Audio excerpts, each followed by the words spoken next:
Welcome, everyone, and thanks for joining us for today's episode of Canal Days. As always, I'm your host, Carrie, along with my co-host, founder of the Historical Tours of Greater Holyoke, Robert Camus. Our Canal Days series delves into the vast collection of historical sites throughout Massachusetts, with Robert's expertise of local history as our personal guide. Each episode, we uncover history throughout local communities with historic houses, meaningful monuments, preeminent pivotal pioneers, and remarkable remaining remnants, all while uncovering their seminal significance. Today's episode of Canal Days will be canvassing the Forbes Library located in Northampton, Massachusetts. So, can you specify where specifically the Northampton this library is located? Sure. And it's not the first library ever in Northampton. That would be Memorial Hall, which is still there. So, the Forbes Library is very close to Smith College. And it has a very beautiful look. So we're going to talk about that style. We're going to talk about today also two very special rooms that are inside this library. It's a very special library, and it's maintained at that level for a very good reason. All right, so it's right after Principal Drive, and it's right, if you see the gates of Smith College, you take that left, then the library itself is right on the left. And thus it's in walking distance of many of the people of Northampton, because it's near downtown, and also the Smith College campus could use this. So it's a special library, and I'm going to give a presentation of this here. And can you illustrate for us the architectural style of the Forbes Library?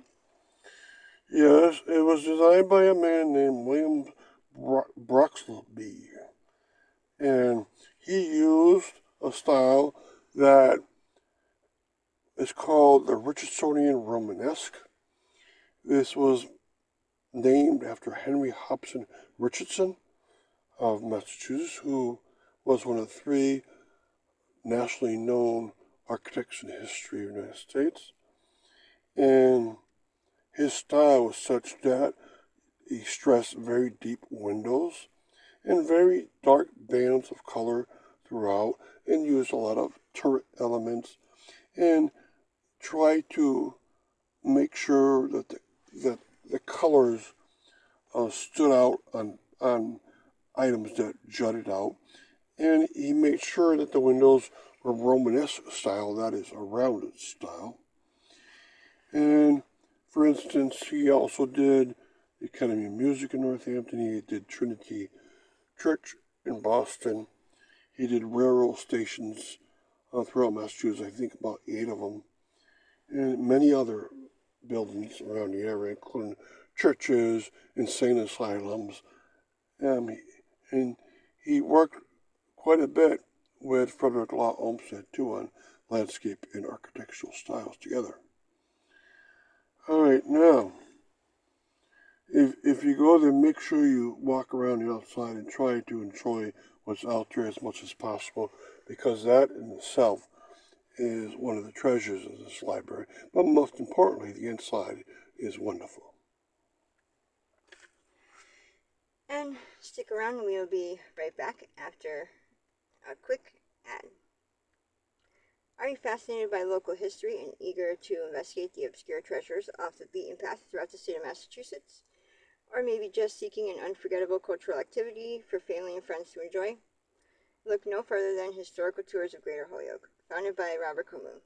With over a decade of experience, Robert offers captivating tours and presentations of historic sites and landmarks throughout the state. Whether you're interested in canals, cemeteries, charming churches, or more, Robert's tours provide a unique and enriching experience for all. And that's not it. You can also schedule private tours tailored to your interests, ensuring a personalized adventure and unforgettable memories. Perfect for families or groups of all sizes, making for an exciting hands-on learning experience that brings history to life. Simply visit holyokecanaltour.org or email bobcat4214, capital B, @yahoo.com to book your private tour today.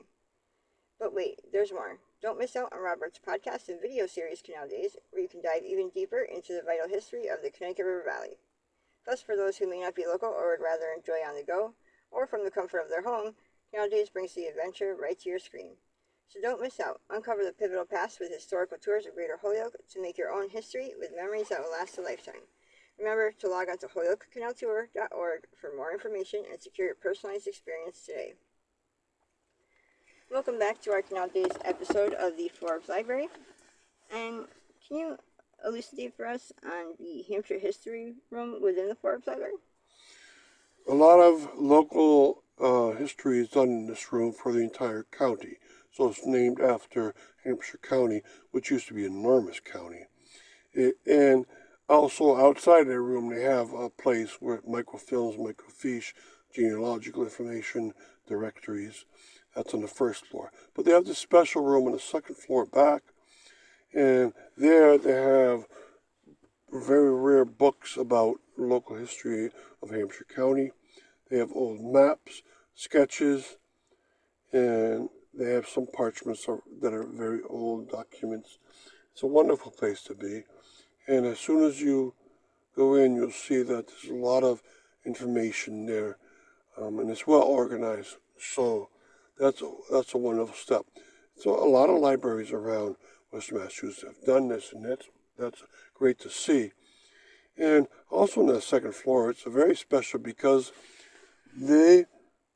Forbes Library have decided not to go the route of having a lot of popular books, but rather go in the route of having a lot of older books and keep them. And so they have old books on archaeology from 100 years ago. They found this wonderful book on the architectural style of churches in Quebec. And I went through it for like 5 hours. It was such a great book.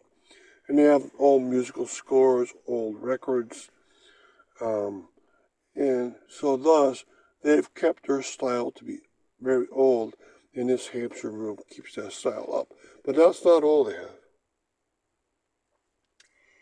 And can you clarify what and where the Coolidge Library is? So inside the Forbes Library on the second floor left is another very special room, and that room is the Calvin Coolidge Presidential Library, also known as the Coolidge Library and Museum. And there they have artifacts from the presidential term of Calvin Coolidge. He served for about six years as President of the United States. He was a mayor from Northampton, then he became governor of Massachusetts, and then he became President of the United States during the 1920s. He was a Republican, and during his term, he tried very hard to keep a steady budget, and he was that kind of person. He didn't want to expand, so forth.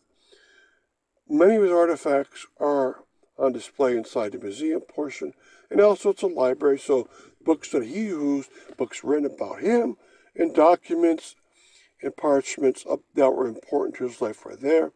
His wife was an extremely high-level letter writer. I've actually owned a letter of hers, and I sold it, but they're so common they're not worth much. She wrote thousands of letters, and many of them still exist. She was a very social person. So information about his family, his presidential term, his term as mayor and governor, since they're close by, are also contained there. And they have a set-aside librarian and archivist just for that room. They also hold functions in there, and they have set hours where you can go visit and see the items and the many documents and so forth. And you can use it as research too. Almost every president has a presidential library since about 100 years. Presidents before that do not necessarily have them, but a lot of them have obtained them by people in their home states where those presidents live, building up libraries for that person. And so almost every president nowadays has a presidential library at some point. Some of them are extremely large, like the Rutherford B. Hayes one I hear is very large. And of course, the famous ones, Abraham Lincoln, of course, has a bigger one. But even the smaller ones have their own library, and that's a great site. And yes, Northampton, Massachusetts has one of those 45 presidential libraries. And we'll go on to more as more presidents go along. Thank you. And thank you for listening to Canal Days and our episode on the Forbes Library and joining us on our journey through the rich history of the Connecticut River Valley. We hope you enjoyed uncovering some of the hidden and overlooked marvels and their fascinating stories that shaped our past in the state of Massachusetts. A special thanks to Robert Camus, founder of the Historical Tours of Greater Holyoke, for sharing his passion and expertise with us. Remember, you can find more information about Robert's tours, book private tours, and explore the Canal Days video and podcast series at holyokecanaltour.org. And if you enjoyed today's episode, please like, comment, and share. We'd love to hear your thoughts and suggestions for future episodes. And don't forget to keep exploring and discovering the history that is hidden in plain sight all around us. Thanks for listening, and tune in to our next episode of Canal Days. And till next time.